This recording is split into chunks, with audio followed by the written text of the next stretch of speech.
El pensamiento político de Hegel, en sus rasgos distintivos. Por Jorge Eugenio Dotti. La comprensión de la filosofía hegeliana reclama una doble atención. Por un lado, una atención a la categoría que la engloba. El derecho, pues esa categoría indica que Hegel comparte con el racionalismo moderno, la creencia en que el Estado como organización jurídica superior, lleva a cumplimiento la personalidad ética del ser humano. Por otro lado, se debe prestar atención a la metafísica que sustenta al proyecto hegeliano, en lo que éste tiene de distintivo en el contexto de la modernidad. A saber, someter al individualismo exacerbado propulsor de lo económico, a la universalidad propia de la política. Más precisamente, justificar la articulación entre sociedad y Estado, en la mediación entre lo particular y lo universal, tal como lo expone la lógica dialéctica, nervio del idealismo hegeliano, al enseñar la identificación entre lo real y lo racional. Hegel contribuye como pocos, al reconocimiento del sentido histórico que asume la ruptura del mundo organicista y patriarcal, por obra de la subjetividad moderna.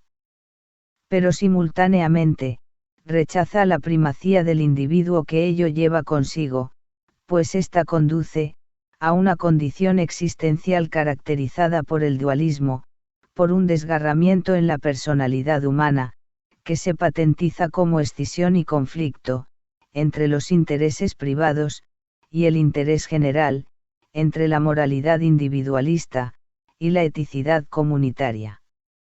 Asimismo, nuestro filósofo, descalifica las respuestas de su época a la disgregación resultante de la muerte de Dios.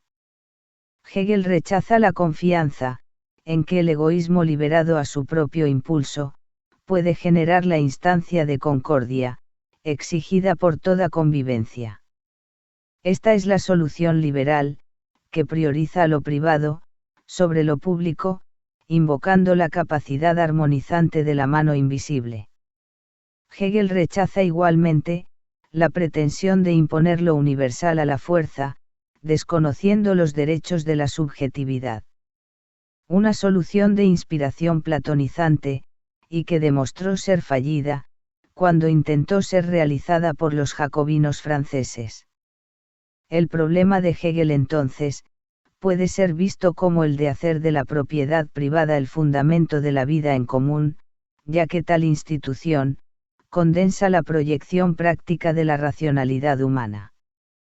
Pero al mismo tiempo, encuadrar la dinámica del mercado, bajo las exigencias de una concepción estatal organicista, alternativa al pragmatismo, y al formalismo jurídico, prevaleciente entre los modernos. Para legitimar su propuesta, Hegel elabora una metafísica en polémica con el entendimiento cientificista. Esta facultad dualizante por excelencia, concede jerarquía ontológica a lo empírico. Y en lo concerniente a la praxis, exalta al individuo, al cual dota de una autosuficiencia tal, en su condición natural, o prepolítica que el Estado queda reducido a mero artificio, e instrumento de fines pragmáticos. En conformidad a su agnosticismo, el entendimiento deposita la función ordenadora de lo particular, en universales abstractos, que dan cuenta de lo que cae bajo ellos, violentando su especificidad y vitalidad. Se maneja con formas vacía y códigos procedimentales neutros, ya sea como explicaciones siempre relativas, o como leyes eficaces, gracias a la coacción externa.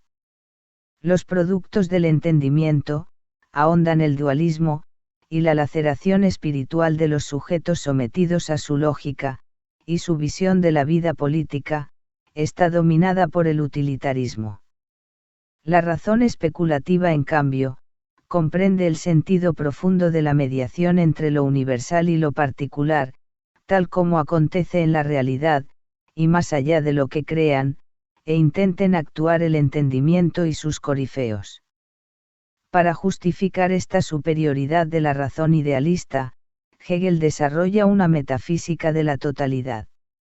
Lo verdadero es lo real, que es el todo, la auténtica universalidad que incluye dentro de sí, aun lo que niega. La dialéctica de la realidad, consiste en que cualquiera de sus figuras, es decir, los estados de conciencia, los fenómenos naturales, las instituciones, y los episodios histórico-culturales, resultan de un movimiento de la totalidad misma. Esta totalidad como sustancia sujeto, única, se da en sus formas de apariencia, o manifestaciones incluso, en aquellas configuraciones que se presentan como alternativas a la unidad orgánica. Lo otro de lo universal es lo universal mismo, que aparece como lo otro de sí. Lo negativo, el dualismo, es siempre alienación, el devenir otro del sujeto único, la razón, realidad, divinidad, que de esta manera prevalece, por encima de las diferencias, y contradicciones, ya que éstas le son siempre internas. Lo que es, se estructura así dialécticamente, en tres momentos. De los cuales, los dos primeros, no son sino, el modo insuficiente en que se manifiesta previamente, la totalidad misma, para poder revelarse luego, tras la exposición de sus determinaciones intrínsecas, en la plenitud de su racionalidad concreta. El primer momento es el del totum como unidad indiferenciada. Es la unidad anterior a cualquier diferencia, u oposición.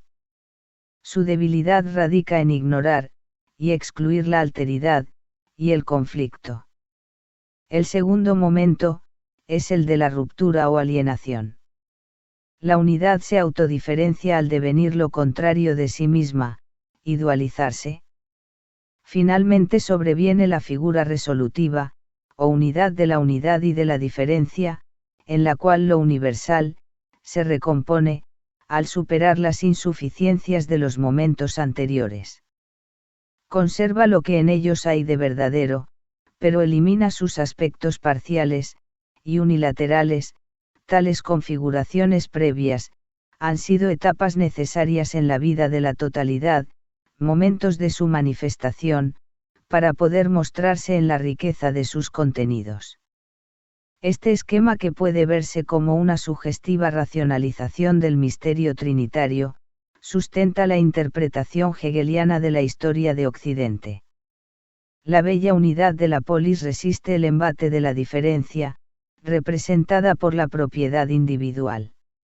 Rota la unidad primitiva, desde el derrumbe del mundo clásico, hasta la modernidad contemporánea a Hegel, se agudizan las tensiones que el individualismo genera, hasta que en virtud de la misma fuerza de la negatividad propia del totum, sobreviene la conciliación, bajo la forma de una unidad superior, el Estado cristiano germánico. Semejante legitimidad dialéctica cubre consecuentemente, todas las formas jurídico-políticas, tomadas en su esencia conceptual, al demostrar que no son sino, el aparecer de la racionalidad que las engloba, y les confiere su significado filosófico. Toda institución de derecho, es el vehículo de la manifestación de la razón, que es el todo. De ahí, la archifamosa identificación entre lo racional y lo real, como clave de comprensión de su pensamiento.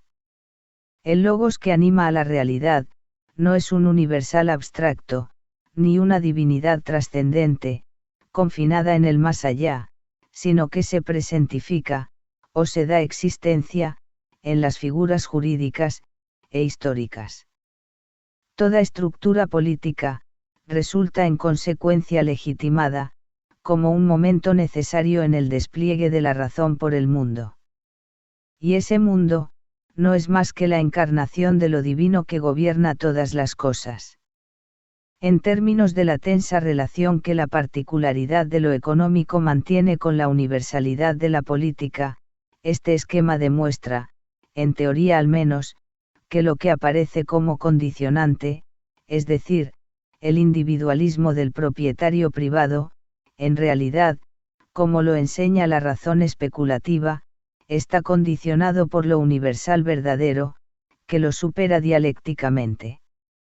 El Estado prevalece entonces, sobre la sociedad civil, sin anularla, pero sometiéndola a una lógica superior, la de la totalidad dialéctica. La ineludible estructura triádica del derecho, desarrolla la noción de propiedad, desde su conceptualización más abstracta, hasta su concretización en las instituciones públicas. La figura ius filosófica inicial, es precisamente, el derecho abstracto, mero reconocimiento formal de la voluntad libre, tal como esta voluntad libre se presenta en la inmediatez del sujeto jurídico. Frente a esta doctrina se afirma como negación transitoria, la moralidad o interiorización del deber, en la conciencia individual.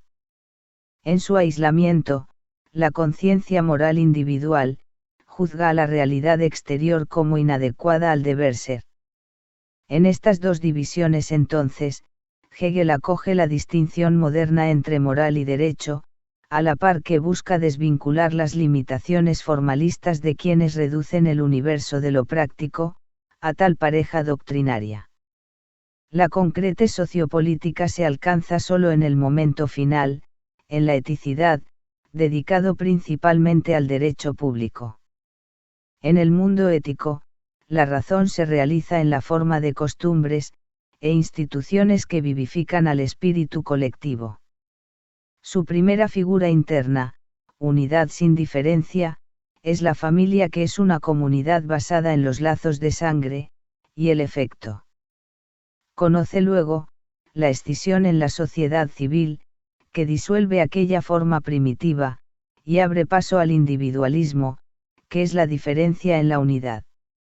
Finalmente, la figura conclusiva, la de la unidad y la diferencia, es el Estado, realidad de la idea ética, y ámbito de la libertad ética, no meramente formal.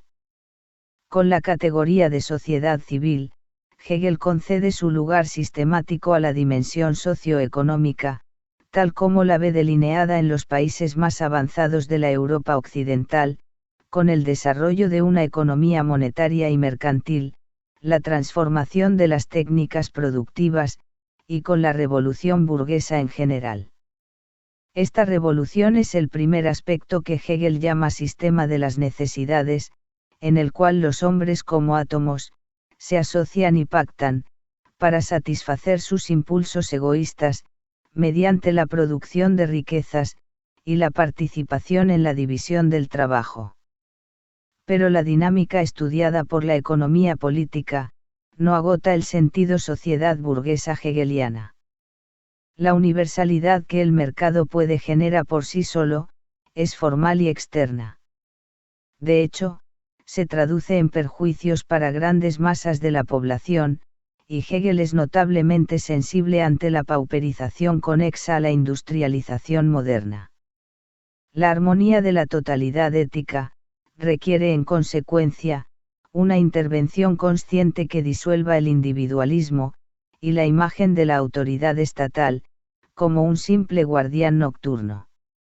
Los institutos decisivos en tal sentido, encargados de implantar el organismo en el seno de la sociedad civil, son los estamentos y las corporaciones.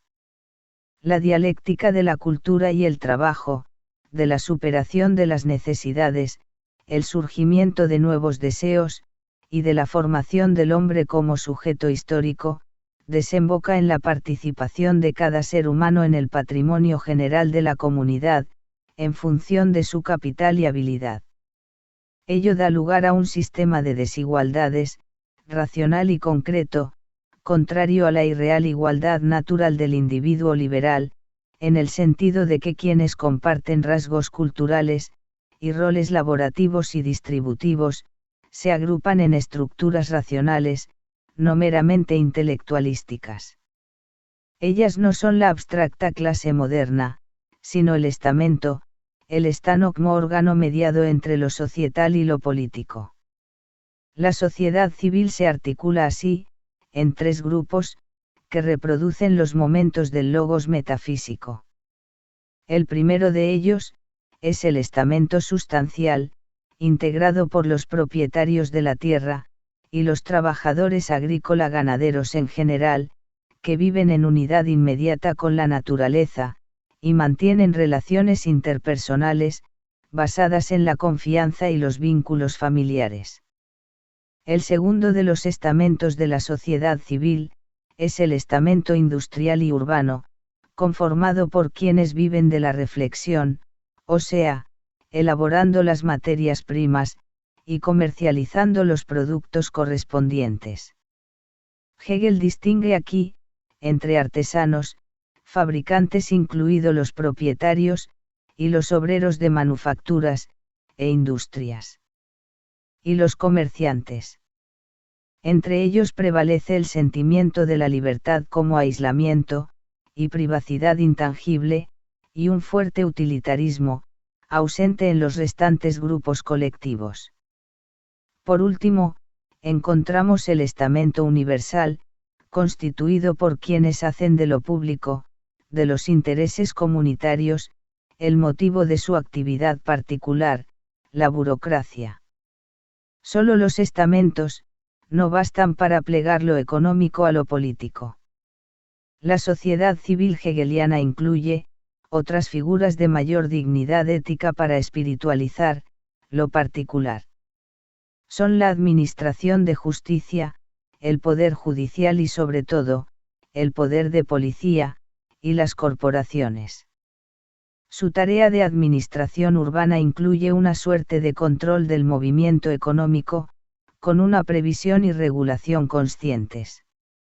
Y sus medios serían exámenes de calidad y fijación de precios, la supervisión de la dinámica general frente a los imprevistos de un mercado dilatado, la realización de obras públicas, el cuidado de la ciudad, el funcionamiento del sistema educativo, y como medida clave, el favorecimiento de las exportaciones de excedentes, tecnología y capitales, ya que la expansión colonial, descomprime las tensiones de la metrópolis. Hegel pone como ejemplo, Inglaterra con Sudamérica. Podría incluso aludir a cierta injerencia en la esfera productiva. Pero prevalece la ambigüedad, porque Hegel, en tanto que filósofo, le interesa solo el trazo amplio, y no el detalle técnico. Lo esencial es la función ética, y el problema que debe ser evitado, es sobre todo la polarización, riqueza-miseria. Es en este punto donde adquieren su relevancia las corporaciones. Al pertenecer a una organización síndico-profesional como a una segunda familia, el miembro de la sociedad civil, se sabe protegido por su comunidad, y desarrolla su honor estamental y laborativo, a la par que sus intereses personales, se concilian con los restantes, en el marco de una totalidad orgánica.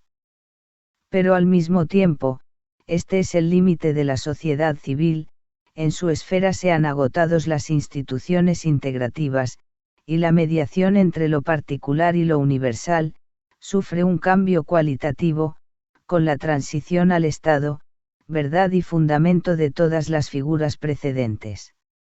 La presencia del elemento societal en la dimensión pública, acontece por medio de sus representantes, en el poder legislativo. Solo que los diputados y senadores, no son elegidos a partir de una dinámica de partidos, y los correspondientes actos electorales, porque para Hegel, esto sería un procedimiento intelectualista y cuantitativo. Los representantes de la sociedad civil, surgen sin fricciones graves, en el seno de los organismos estamentales y corporativos de la sociedad civil. Asimismo, estos representantes tampoco son, el componente decisivo en las asambleas parlamentarias, pues este rol, le cabe al monarca que participa de ella, con poder decisorio último, junto a sus ministros. Más que en indicaciones precisas, el texto hegeliano, filosófico y no jurídico en sentido estricto, es rico en críticas a la soberanía popular, al equilibrio de poderes, y a la exclusión del poder ejecutivo del ámbito propio del legislativo, lo cual arroja dudas sobre la presunta condición de Hegel de filósofo de la Revolución Francesa. De todos modos, conviven en su modelo, rasgos arcaicos y modernos, tal como se corresponde con la búsqueda hegeliana de una tercera vía, entre la modernización liberal individualista, y el mantenimiento reaccionario del status quo, en la Alemania de la Restauración. Aun cuando al elemento específicamente representativo, no le corresponda la decisión conciliadora última, en caso de irresolución en el debate, el Parlamento presenta un carácter estatamental, irracional a la vez, con una estructura bicameral. El estamento de la eticidad natural y sustancial, forma la Cámara Alta. La estabilidad es la característica del terrateniente. La razón enseña en consecuencia, que los primogénitos, o señores de mayorazgo, se sustraen a la incertidumbre de una elección, y son senadores por nacimiento. El elemento móvil, o urbano por su parte, tiene sus representantes también naturales, en los diputados provenientes de las instituciones organicistas de la sociedad civil. Los otros dos momentos estatales, son el poder gubernativo, la burocracia que en Hegel, tiene un origen burgués, y capacitación en la educación pública, y no exclusivamente aristocrática. Finalmente, encontramos el poder monárquico. Particularmente interesante, es la figura del monarca, en lo que hace a la justificación de su carácter de soberano. En este punto central, donde Hegel agudiza su crítica a las premisas de 1789, se vuelve evidente, el soporte teórico de la metafísica. Tal como la conciencia se eleva en el proceso fenomenológico, desde la certeza sensible, hasta el saber absoluto, y una vez en posesión de éste, lo real en su verdad más profunda, a saber, la idea como pureza inicial de la sustancia sujeto, su alienación como naturaleza, y su recomposición como espíritu. Así, siguiendo la misma purificación, el lector de la filosofía del derecho, conoce que el poder del monarca es el principio soberano, porque constituye la realización, el devenir efectivo de la idea misma de soberanía. El poder monárquico contiene y armoniza a los otros dos poderes. Conjuga la universalidad de la ley, la particularidad de la deliberación, y la individualidad de la decisión final.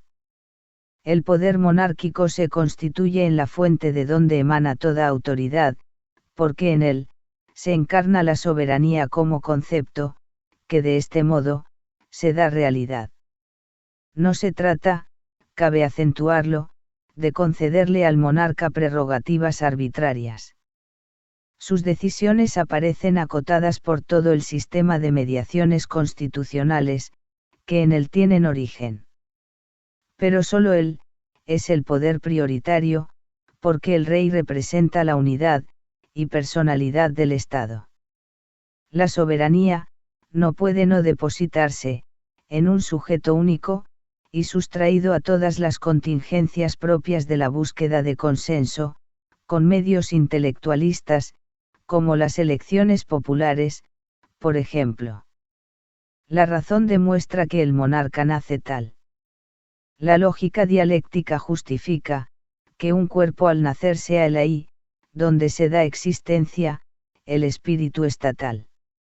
La monarquía hereditaria, es la configuración racional superior, y esto explica entonces, que Hegel correlacione con propósitos legitimantes, su planteo con un argumento metafísico clásico, con la prueba ontológica de la existencia de Dios. Así como la divinidad lleva ínsita en su concepto, su propia existencia. Así también, la idea de orden estatal soberano, contiene su realidad, su capacidad de volverse existente. El monarca es su primera corporización, su Cristo.